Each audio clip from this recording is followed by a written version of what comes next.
నమస్తే, welcome to I dream news. Ayodhya Rama మందిరం ప్రారంభోత్సవానికి సంబంధించిన ఏర్పాట్లు శరవేగంగా జరుగుతున్నాయి. ఎంత పెద్ద ప్రకృతి విపత్తు వచ్చినా సరే 2500 ఏళ్లు తట్టుకొని నిలబడేలా దేవాలయాన్ని నిర్మిస్తున్నారు. భారతీయ సంస్కృతిని ప్రతిబింబించేలా నగర శైలిలో అష్టభుజి ఆకారంలో గర్భగుడిని తీర్చిదిద్దారు. అయోధ్య రామాలయాన్ని జనవరి 22న ప్రధాని నరేంద్ర మోదీ ప్రారంభించనున్నారు. అయోధ్య రాముడి విగ్రహ ప్రతిష్టనకు జనవరి 22న మధ్యాహ్నం 12:30 మంచి ముహూర్తం ఉందని జ్యోతిష్యులు వివరించారు. 84 సెకండ్ల పాటు శుభ గడియలున్నాయని తెలిపారు. ఆ సమయంలో ప్రతిష్టాపన జరిగితే దేశం పేరు మారుమోగిపోతుందని పేర్కొన్నారు.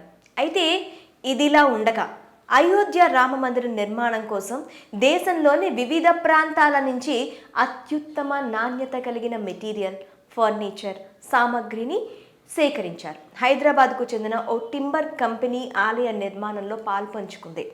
రామమందిరం తలుపులు నగరంలోనే తయారవుతున్నాయి. హైదరాబాద్ న్యూ బోయిన్పల్లిలోని అనురాధ టింబర్ డిపోలో ఈ తలుపులు తయారు చేస్తున్నారు. గత ఏడాది జూన్ నుంచే తలుపులు తయారీ పనులు ప్రారంభమయ్యాయి. అప్పటి నుంచి ఇక్కడ ఉండి తమిళనాడుకు చెందిన కుమారస్వామితో పాటు దాదాపు 60 మంది కళాకారులు ఈ తలుపులను తయారు చేశారు. రామమందిరం తలుపులు తయారీకి బలర్షా టేకును ఉపయోగించినట్లు సమాచారం. 100 కలప మొక్కల్లో సగటున అధిక నాణ్యత కలిగిన 20 కలప మొక్కలను మాత్రమే ఎంచుకొని తలుపుల తయారీ ప్రక్రియను నిర్వహిస్తున్నట్లు తెలుస్తోంది. అయోధ్యలోని రామమందిరం కోసం 18 ప్రధాన ద్వారాలు, ఆలయ ప్రాంగణానికి అవసరమైన 100కు పైగా తలుపులను హైదరాబాద్కు చెందిన ప్రముఖ టింబర్ నిర్వాహకులు తయారు చేశారు.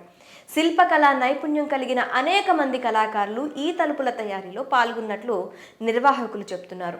రామమందిరం ప్రారంభోత్సవానికి సమయం దగ్గర పడుతుండటంతో పనిలో వేగం పెంచి రామాలయ తలుపులు తయారు పూర్తి చేసి అయోధ్యకు తరలించేందుకు ఏర్పాట్లు కూడా పూర్తి చేశారు.